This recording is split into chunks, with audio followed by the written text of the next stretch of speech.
nearly invisible threat is taking over our planet. From SARS to avian influenza to malaria, microbes and diseases are threatening global health in ways never before seen. At the heart of this threat is the connection between humans, animals, and the environment. Our human population is growing.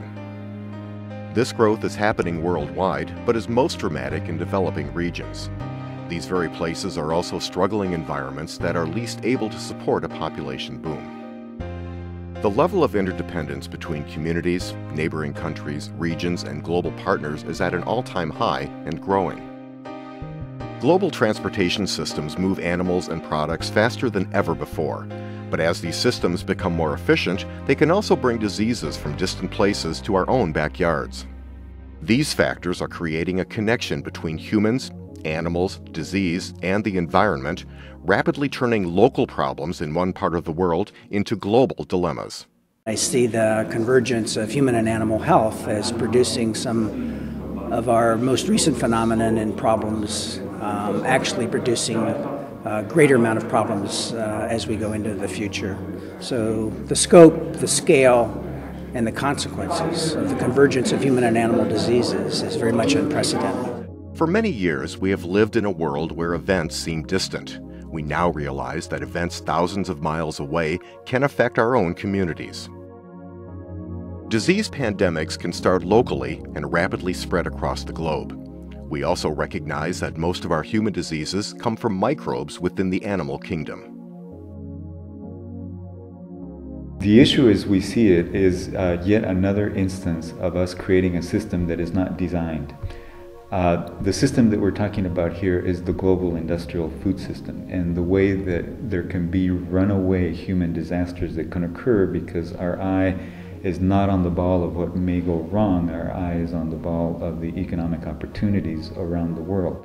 What can happen in a small village, in a rural area, in a developing country, in Asia or some other part of the world, can have, in very short order, major impacts for a community, a village, a town, or even a state or nation thousands of miles away. We have supply chains that stretch around the globe, and if we're not properly prepared for a pandemic and we don't have contingency plans in place, I think we really risk not only things from a health standpoint related to the pandemic, but also a major disruption in social structure and even having the food supply chain operate correctly. The issue itself is a global issue. The solution itself is also a global solution. But when we have a solution, when we have a strategy, the strategy must be able to be implemented at the local level.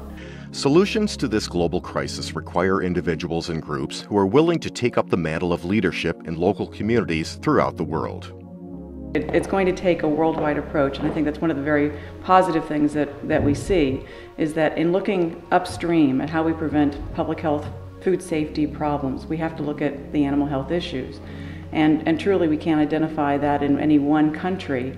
So if we don't look holistically, and if we don't look upstream, then we won't be able to prevent public health issues in the future. Local solutions and global solutions on a countrywide basis are obviously very different, and it requires a lot of work from a lot of different people. There's no one size fits all, that there'll be many solutions and many ways of approaching the problem, but we all have to be aware of what each other is doing because we're all interconnected as well. We're all the same and sharing the same house and the same food, the same oxygen, the same water. That if we understand that, we will make a tremendous difference.